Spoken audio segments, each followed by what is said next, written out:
Agora nós vamos estar utilizando a terceira forma de ler informações lá do nosso banco de dados. Eu vou comentar aqui esse nosso segundo código que nós tínhamos feito. E a partir de agora nós vamos estar criando o nosso terceiro código. Vou pegar novamente a nossa variável BD. Vou colocar aqui a nossa chamada aqui para acessar a nossa coleção, que é Collections. E aqui eu vou colocar categorias.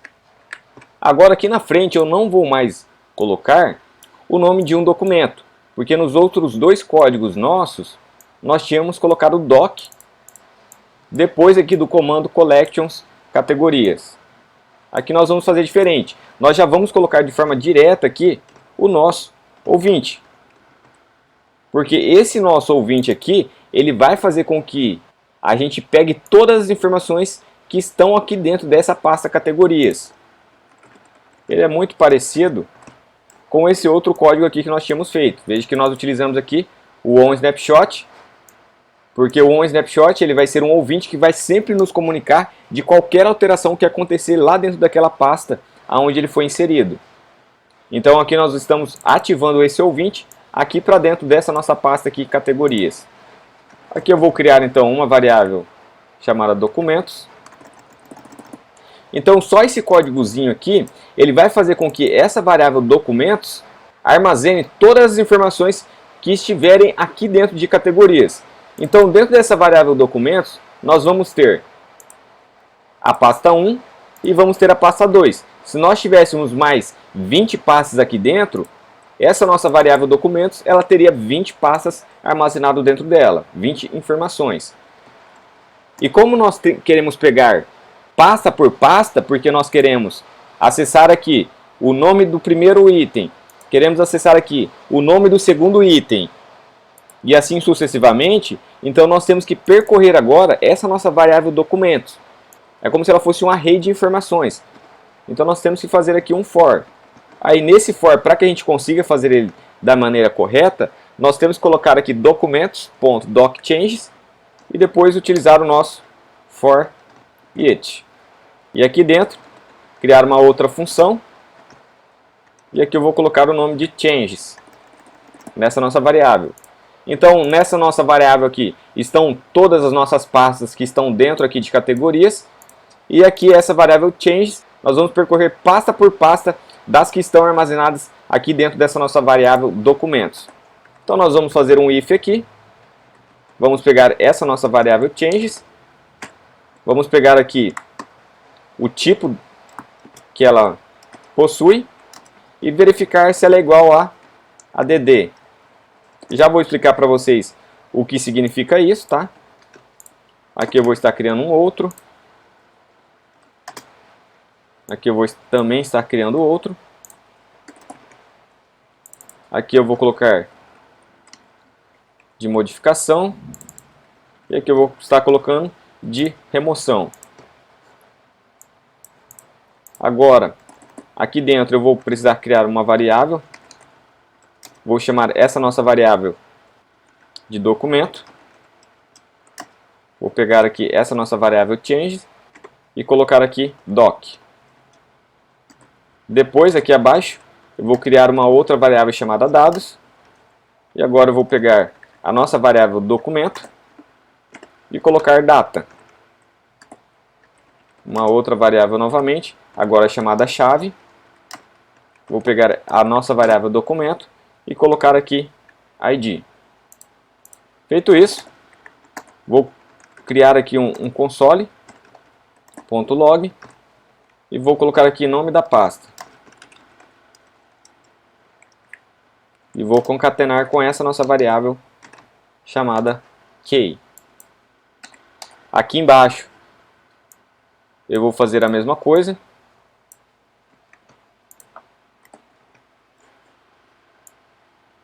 E aqui embaixo também. E o que significa todo esse código aqui que nós estamos fazendo? Eu já vou te mostrar, mas vamos nos focar primeiro aqui nesse nosso primeiro if.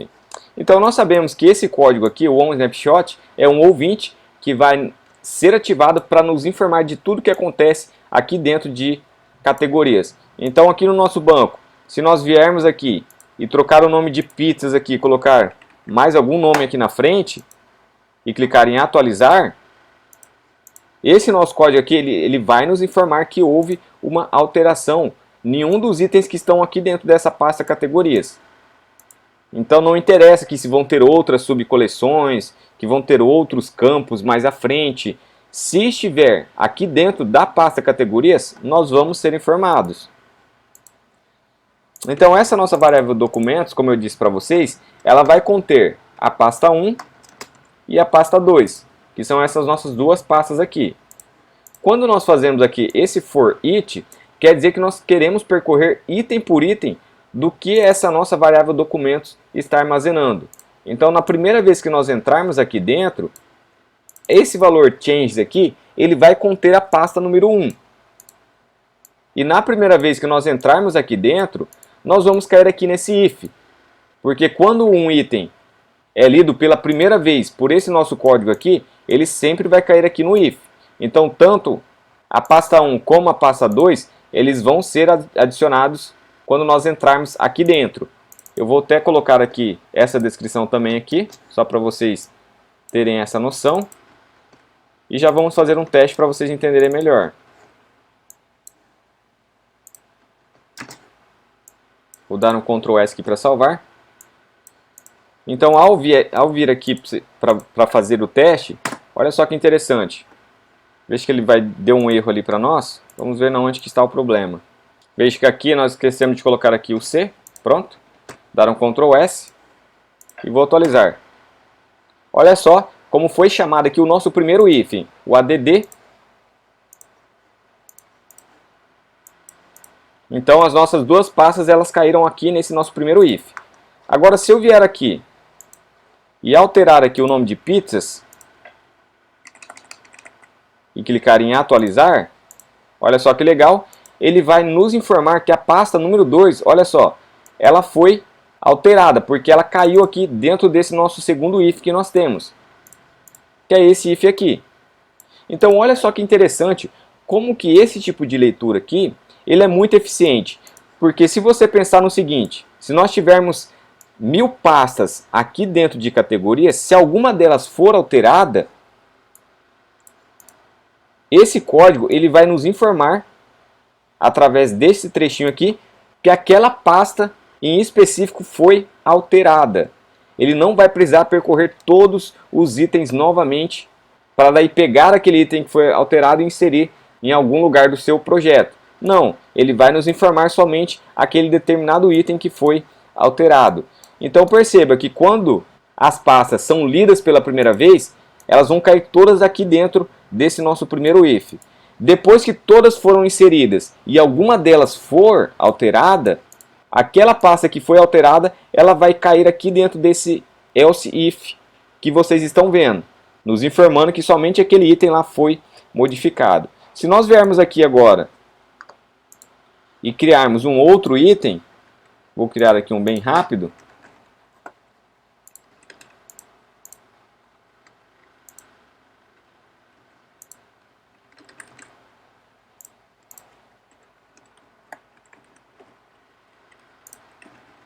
E clicar aqui em salvar. Aqui no nosso projeto, veja que a gente foi informado que mais um item foi adicionado. Então, quando o item é adicionado pela primeira vez, ou depois que nós já fizemos a leitura dos 1000 itens, dos 2000 itens, se algum foi inserido, aquele item vai cair dentro aqui do nosso if. Se depois que esse item já foi inserido, se ele for modificado, então nós vamos cair aqui dentro desse nosso segundo if aqui. Já se nós removermos agora esse item por completo, se nós vermos aqui excluído o documento, esse nosso if aqui, ele vai ser executado o código que está aqui dentro. Só que você tem que tomar cuidado porque nós temos aqui o seguinte diferencial. Se você vem aqui e remove somente um campo, aqui no nosso projeto, ele vai falar que o item foi modificado. Olha só, apareceu modificado. Porque nós estamos modificando um campo, nós estamos excluindo um campo. Mas se você vier aqui e excluir o documento por completo, Agora sim ele vai aparecer aqui removido.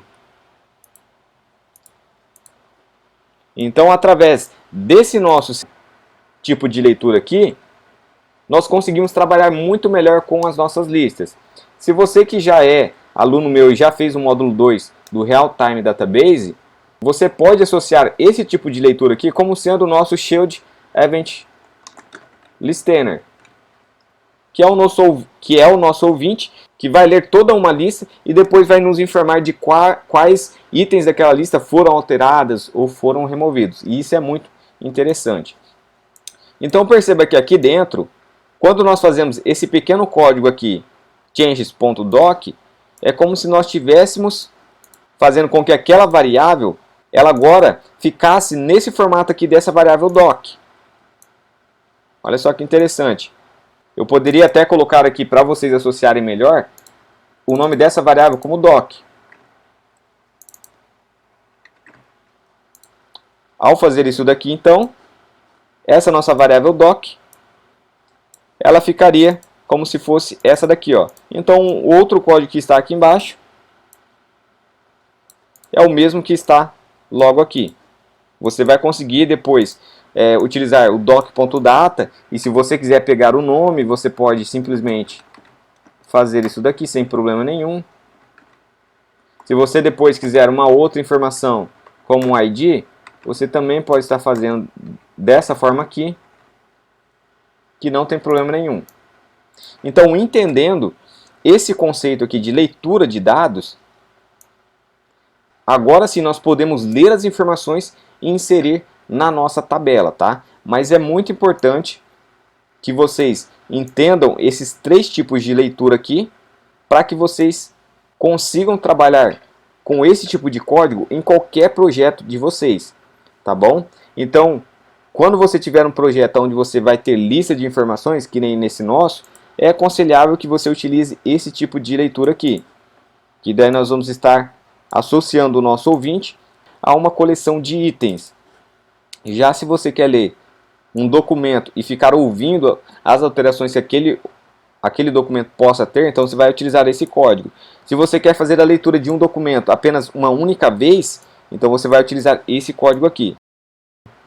Eu sei que esse nosso tipo de ouvinte aqui, esse nosso Shard Event Listener, ele pode ser um pouco confuso de você entender, porque ainda você não tem prática com ele. Mas conforme a gente for trabalhando dentro aqui do nosso if e dentro do nosso else if, isso vai ficar mais fácil para vocês, tá? Então, se você não entendeu essa minha explicação aqui desse nosso ouvinte, desse nosso tipo de leitura, não se preocupe. Assista ela mais umas 2 ou 3 vezes e se mesmo assim você não entender, prossiga com as aulas, porque na hora que nós começarmos a implementar mais esse código, aí sim as coisas vão começar a ficar mais claras para você, tá? E eu falo isso por experiência própria, tá bom?